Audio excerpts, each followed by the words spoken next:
With only about a month and a half for this election to be over on November 5th for the White House, we have a new huge cascade of polls that we need to analyze right now. So let's break it down with Harris X, who has Kamala Harris, pun intended, no, up by 2%, 51% to 49%. Trump down, obviously, in the popular vote. Now, Harris is a very liberal leaning pollster. These are the type of pollsters that would have had Biden winning the 2020 election by maybe an extra 3 to 5 points than otherwise. Again, the most accurate pollsters in 2020 were as follows: Atlas, Trafalgar, Rasmussen, maybe Emerson, these types.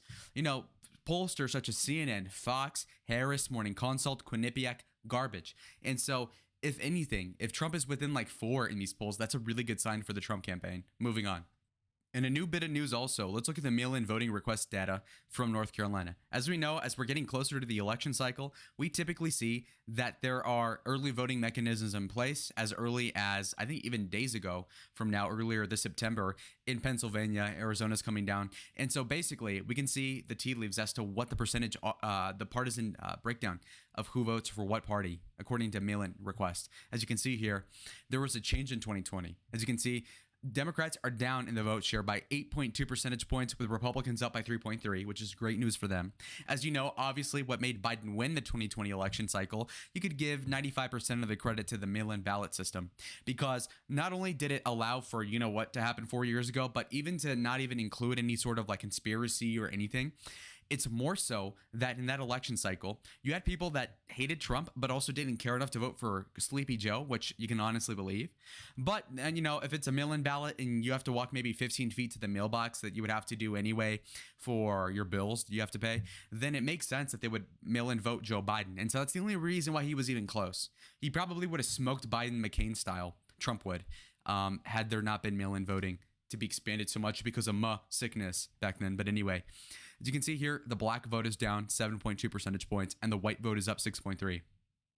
Now, these are correlations, obviously. Not every single Republican mail-in ballot will be for Trump. Not every single Democrat will be for Kamala. Not every black will be for Democrat, or every white for Republican. That being said, though, they do correlate extremely. And so if you're anticipating Kamala to beat Trump by 60, 70, 80 percentage points on black vote, then for the black share of the vote to be down dramatically, like 7.2%, is a huge kill shot for the campaign for Kamala in North Carolina, because that black vote is quintessential to offsetting the suburban, exurban, and rural white vote in North Carolina. But you're seeing the opposite happening, where they're down 7 with black people and up 6 with whites that tend to be majority Republican. And so horrible news for Kamala on that front. So looking at Pennsylvania, which is a really close state, by the way, in 2020, obviously, you'll notice that the partisan disposition of the mail-in ballot request at the time was 63% Democrat, 25% Republican. Right now, we're at 63.5% Democrat and 26% Republican. So the Republicans are on the net like 3 points better off than they were in 2020. So that's basically Trump winning the election in 2020. If you add 3% to the mail-in votes that were Republican, then he wins Pennsylvania. So you can see how even these small differences that are probably too small to get picked on by the liberal media is still a big difference on the ground. Because again, how lame of a headline would it be if I said, Republicans are up to 26%. It's like, okay, that's nothing. But when you contextualize it and you say that actually you're 3 points better off in an election where it's already tied, that's awesome. That's huge news. And look at this. The GOP seems to be adding about 1/10 of a percentage point a day to the partisan breakdown of the mail-in ballot request, whereas the Democrats are contracting anywhere from a point in 15% of a point or 20%.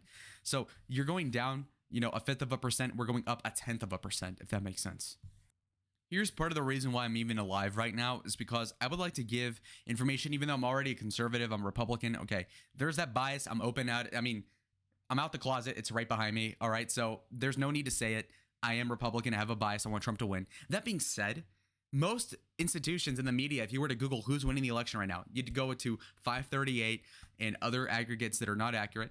538, which has historically been run by Nate Silver, who was the genius who, I guess, the sacrifice for him getting the 2012 election right was to lose all his hair.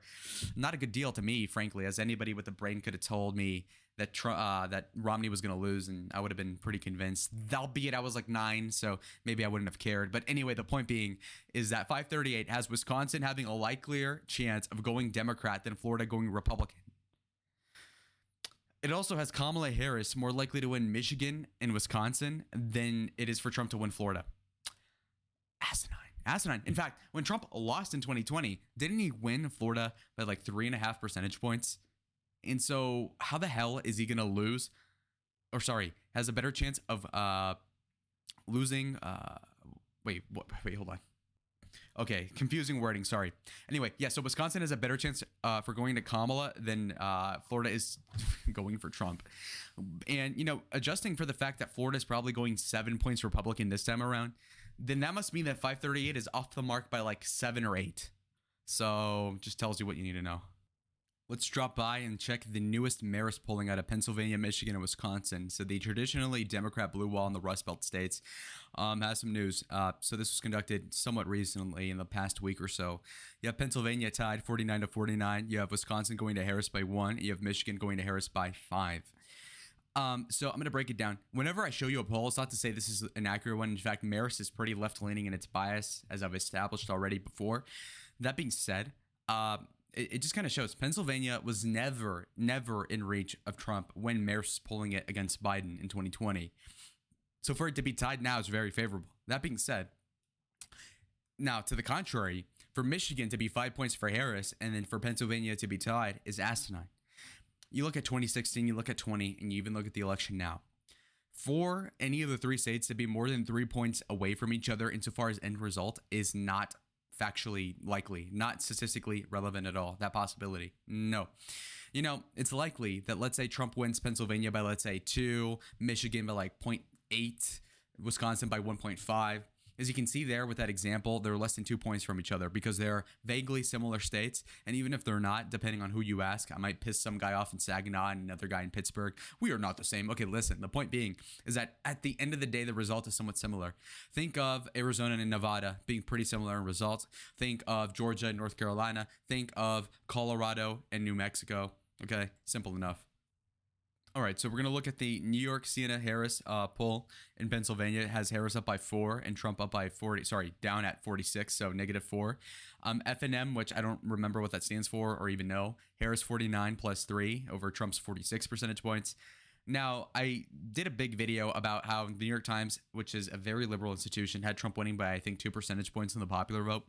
But that video was specifically, and I guess oxymoronically, generally about the general popular vote, not specific swing states. So this New York Times poll, and I think also this FNM poll, are inaccurate for the following reason. So they have something called crosstabs, and basically you can peer into like what questions were used in the survey, so you can kind of see how valid they are. Some institutions use this, other ones, Morning Consult, are not so transparent. Some people paywall how they do these polls, which is a very facetious way of conducting yourself, depending on who you ask, because clearly most people are not going to pay $10 to go look at a poll. I mean, I'm nerdy, but like God knows I'm a broke college student, so I'm probably not going to do that. But anyway, so the question goes for this Pennsylvania poll: who'd you vote for, Trump or Biden in 2020, or did you not vote? As you can see here, 40% of people said that they voted for Trump in this poll, that he's down by, so he's losing by 4, by the way, to Harris. 48% said they voted for Biden, so that's Biden plus 8. So what's so ironic is that some liberal blowhard, shout out to Harry Sison, that guy, oh my God. Anyway, so liberal shills will say, oh wow, Harris is up by 4 in this poll, but they neglect or don't even know that they're sampling people that voted for Biden on the net 8% more than Trump people. You see? So it's kind of like if Trump were winning South Carolina by 4, and you're like, oh my God, this is great, but he normally wins about, let's say, 12. So you're oversampling the Trump thing by 8, theoretically.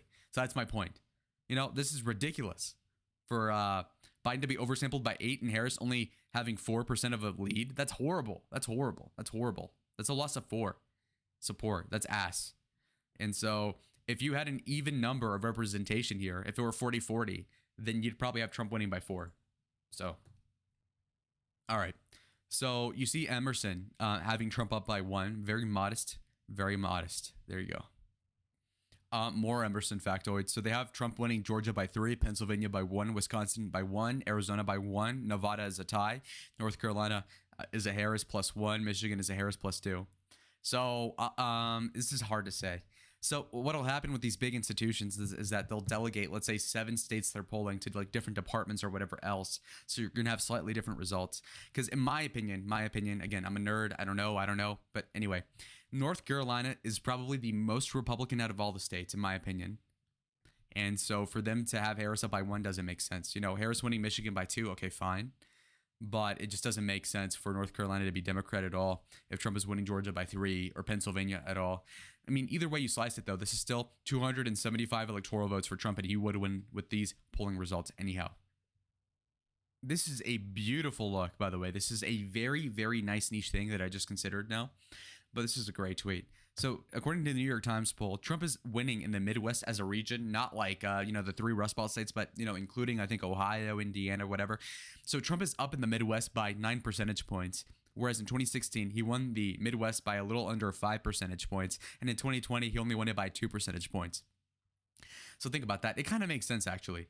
Because in 2016, Hillary had the benefit of Obama being pretty popular there, I would suppose.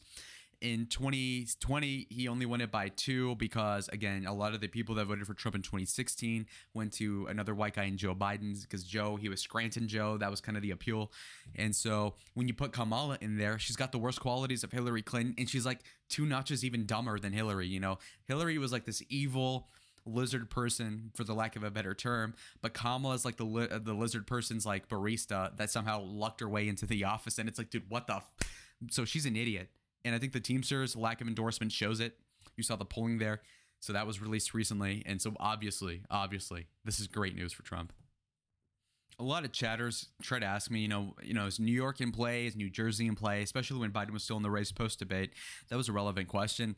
So we have some recent polling, actually. A fluke one, really. But Trump rallied in Long Island, so it makes sense they would do one.